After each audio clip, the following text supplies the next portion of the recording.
অন্ডালে কাপড়ের দোকানে ভয়াবহ অগ্নিকাণ্ড, চাঞ্চল্যখনি এলাকায় শুক্রবার ভোর 4টে নাগাদ এই অগ্নিকাণ্ডের ঘটনা ঘটে। স্থানীয়রাই প্রথম দেখতে পেয়ে দমকলকে খবর দেন। দমকলে দুটি ইঞ্জিন আগুন নিয়ন্ত্রণে কাজ শুরু করেছে।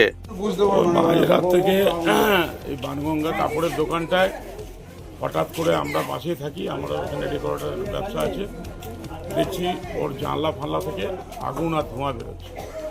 আমরা প্রায় 3:30 পৌনে 4টে থেকে দৌড়াদৌড়ি করছি, দমকলকে ডেকেছি। দমকল এসে প্রায় 2.5-3 ঘন্টা হয়ে গেল, এখনও আগুন কন্ট্রোলে আসেনি।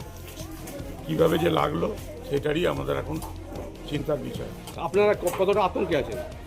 আমরা পুরো আতঙ্কে আছি। কি আমার পাশেই সমস্ত কিছু ওই ডেকোরেটার্সের যে সামান আছে, জিনিসপত্র আছে, সেইগুলোর নিয়ে চিন্তা আছে। পাশের বাড়ি একদম লাগোয়া ঘর আছে, ওইখান থেকে যদি কোনো আগুন লেগে যায় তাহলে আশেপাশের ঘরেও আগুন ছড়িয়ে। কি মনে হচ্ছে আগুনটা কি?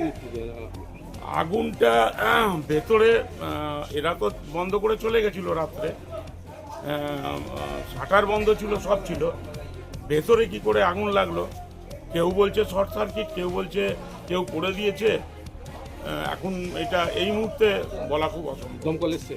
দমকল এসেছে। দমকল তো প্রায় 4:30 পৌনে 5টা থেকে চালাচ্ছে ওদের লাইন। 2-3টে গাড়িও এলো, জল শেষ হয়ে গেল। তো এখন চিন্তা হচ্ছে যে যাওয়ার তো কোনো রাস্তা নেই, ওদের তো গেট একটা। দমকলও তো যে জলটা নেবাচ্ছে ওর গায়ে গরম জল পড়ে যাচ্ছে, ছেলেগুলোর অবস্থা খারাপ হয়ে যাচ্ছে। আপনার নাম? আমার নাম টুটু গুপ্ত। আগুন লাগার নিশ্চিত কারণ সম্পর্কে এখনো কিছু জানা যায়নি। অন্ডালের নর্থ বাজার এলাকায় কবিরাজ গলিতে কাপড়ের দোকানে শুক্রবার সাত সকালে এই ভয়াবহ অগ্নিকাণ্ডের ঘটনা খবরে ব্যাপক চাঞ্চল্য ছড়িয়ে পড়ে এলাকায়। অন্ডালের নর্থ বাজার এলাকায় কবিরাজ গলিতে কাপড়ের দোকানে শুক্রবার সকালে ভয়াবহ এই অগ্নিকাণ্ডের ঘটনায় ব্যাপক আতঙ্ক ছড়িয়ে পড়েছে।